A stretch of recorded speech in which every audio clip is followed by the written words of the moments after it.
If you eat at McDonald's, you might be biting off more than you can chew. We found claims that the McRib is at the center of a class action lawsuit alleging it misleads customers into thinking there's real rib meat and nuggets held together by 38 ingredients. Let's start with the $2 billion McDonald's spends every year on things that aren't burgers, fries, or better ingredients. Why does a burger chain spend like a tech company while your dinner tastes like dessert? Stay with me. By the time we hit their beef flavor trick, you'll never look at that drive-thru the same way. Quick favor before we move on. If you appreciate this content, consider giving this video a like and subscribing to the channel. Believe it or not, more than 92% of viewers haven't subscribed yet.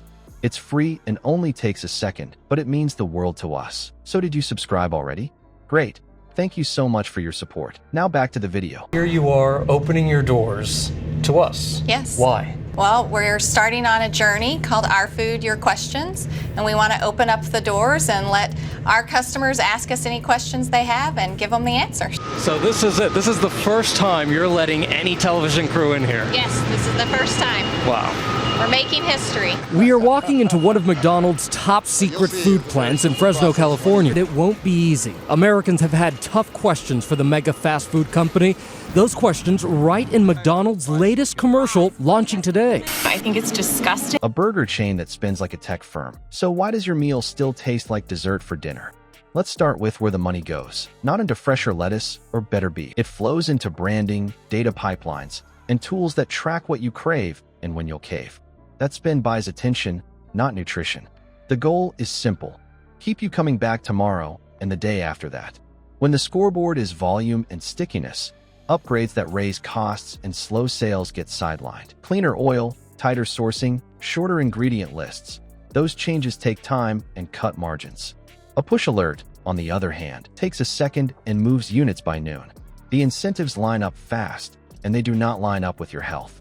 Ad budgets do the heavy lift. You see the logo on your feed, your TV, your team's jersey. Then the delivery apps slide in with limited time deals that hit right before dinner. It is not random. Those pop-ups are timed to your routine and tuned to your order history. The nudge is small, but it builds a well-worn path from your phone to the bag on your desk. Now the loyalty app. Points stack. Streaks tick. A free item unlocks only if you tap by 7 p.m. That is a loop. Cue, action, reward. You do not think through dinner. You just chase the next ding. It feels like a perk. It acts like a leash. And it pushes you to eat on their schedule, not yours.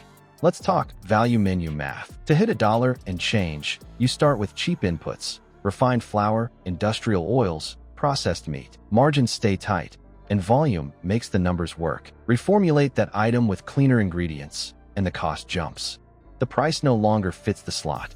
So the value tier stays packed with low-cost components that hold up well in a warmer and taste bold enough to sell fast. The bridge between marketing and what you taste is the bliss point.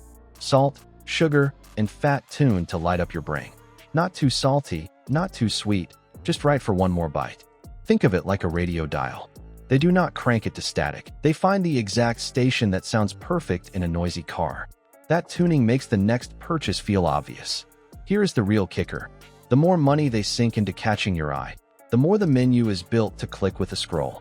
Quick hits, predictable highs, items that travel well, reheat fast, and punch the palate even after a 20-minute ride in a box. The chain gets repeat business.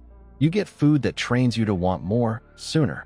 Slot by slot, the app turns your week into a pattern. Monday discount, midweek bump, weekend bundle. It is behavior design with a sauce cup. And because it works, the budget keeps leaning into the tools that lock you in, not the ones that clean up the recipes. So what is the takeaway? The real investment is not in better beef. It is in better ways to keep you in the drive-thru.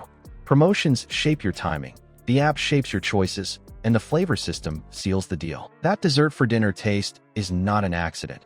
It is a strategy that pays out every time you tap. Now let's move on to what's actually inside the food that makes those loops work. If the aroma sells you, wait until you see the fine print on what builds that bite. Let's start with the headliner. There's a class action claim that the McRib misleads buyers into thinking it's real rib meat. No legal jargon here. The point is simple. A name and a shape can hint at chops and bones, while the actual build is patties pressed in a mold. If a sandwich can lean on a story, the question becomes what the rest of the menu leans on to sell that first whiff. And that is where the tension lands. If a fan favorite raises labeling questions, you have to ask what else on the board is more staging than substance. A glossy photo, a steam shot, a sauce drip, none of that tells you what is doing the heavy lift inside the recipe. The show is loud. The label is quiet. Now the nuggets. You've heard the 38 ingredient claim. That small bite runs on binders to hold the paste, anti-foaming agents like dimethylpolysiloxane to keep fryers from bubbling over, and stabilizers to lock in a springy chew. None of that is there by accident. Each add-in solves a production problem. It makes a uniform nugget that fries the same at noon and at midnight. Processing is the engine. You get texture that never varies, a shelf life that rides through trucks and warmers, and speed that hits a drive time target. But speed takes helpers. Pre-cooked, chilled, and refried parts lose moisture and taste, so the system adds what time takes away. The result is predictable. Predictable sells. Let's shift to patties. You hear beef flavor added separately. That means natural flavors and seasoning systems step in when processing strips the meat of its own voice. Lean trimmings, variable grind, or pre-processed inputs won't sing on their own. So the blend brings back a grill note, a browned edge, a savory hit that suggests a backyard burger without giving you one. Fries and buns bring another lever. Oil's heavy in omega-6 load the fryers because they're cheap and stable, and they carry salt well. The buns lean sweet with added sugars like high fructose corn syrup, which softens the crumb and keeps it golden. Put them together and you get that sweet and salty pull. Your tongue calls it craveable. Your brain calls it a win and asks for one more.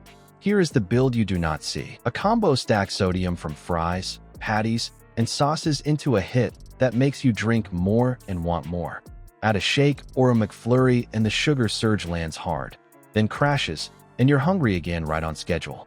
Sauces tack on hidden sugars that turn a basic sandwich into dessert wrapped in paper. It all points one way: fast pleasure, short fuel. Think of it like stage makeup. Under hot lights, features fade, so artists draw bolder lines to pop on camera. In a fast food line, heat lamps and transport do the same to flavor, so crews paint with salt, sugar, fat, and beef flavor to make it red as fresh even when it's been through a lot. The truth is, the flavor is engineered, the fullness is not. You get the dopamine hit. You don't get a meal that holds you till dinner. That gap sends you back for another fix, which just happens to fit the app's next offer and the week's deal cycle. Before you swear off dinner, let's talk exit ramps that save money and your energy tomorrow. There are simple swaps that dodge the worst of this and still hit the craving. And once you see them, the menu stops calling the shots. The menu hooks your brain first and your wallet right after. Once you see the engineering, the timing, the taste tuning, the spell cracks. You start choosing, not chasing. If this gave you something to chew on, hit like and subscribe, and share it with someone who lives in the drive-thru. The more people who see how the system works, the less it works on them. You might want to try one swap this week. Skip a run, grab a rotisserie chicken, or make a simple home burger. Keep notes for 3 weeks. Energy, sleep, cravings. The difference shows up where it counts. In your day,